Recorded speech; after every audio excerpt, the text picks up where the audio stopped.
بسم اللہ والسلام علی رسول اللہ۔ ایک سوال ہمارے دارالفتہ میں یہ آ رہا ہے کہ ہم رمضان شریف کا استقبال کس طرح کریں اور اس مہینے کی عظمت کیا ہے۔ تو اس حوالے سے سعید بن خزیمہ کی ایک روایت ہے، اس کا مفہوم عرض کر رہا ہوں۔ حضرت سیدنا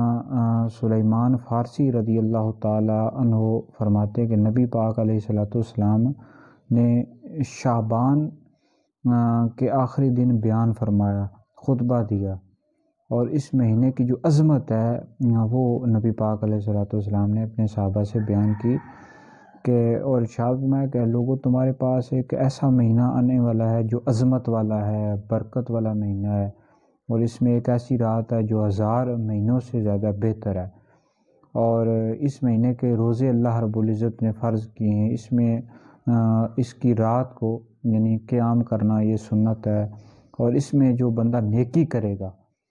تو وہ ایسا ہی ہے جیسا کہ اس نے اور مہینے میں اس نے فرض ادا کیا، یعنی جو بندہ نیکی کرے گا ایسا ہی ہے جیسا کہ اس نے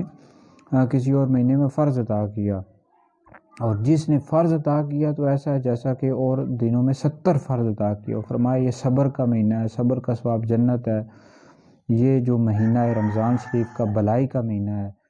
اس میں مومن کا رزق بڑھا دیا جاتا ہے۔ تو بہرحال یہ بڑی یعنی لمبی حدیث مبارکہ ہے، اور فرمایا کہ اس میں اگر تم 2 کام کرو گے تو اللہ رب العزت کو راضی کرو گے۔ فرمایا کثرت کے ساتھ لا الہ الا اللہ کی گواہی دینا اور استغفار کرنا، یعنی اس مہینے میں، اور فرمایا کہ اللہ رب العزت سے جنت طلب کرنا اور دوزخ سے اللہ رب العزت کی پناہ مانگنا۔ تو بہرحال یہ بڑا مہینہ عظمت والا ہے، برکت والا مہینہ ہے، اور تو لہٰذا اس کا آپ استقبال کریں، اور اس مہینے میں کثرت کے ساتھ اللہ رب العزت کی عبادت کریں اور کثرت کے ساتھ استغفار کریں۔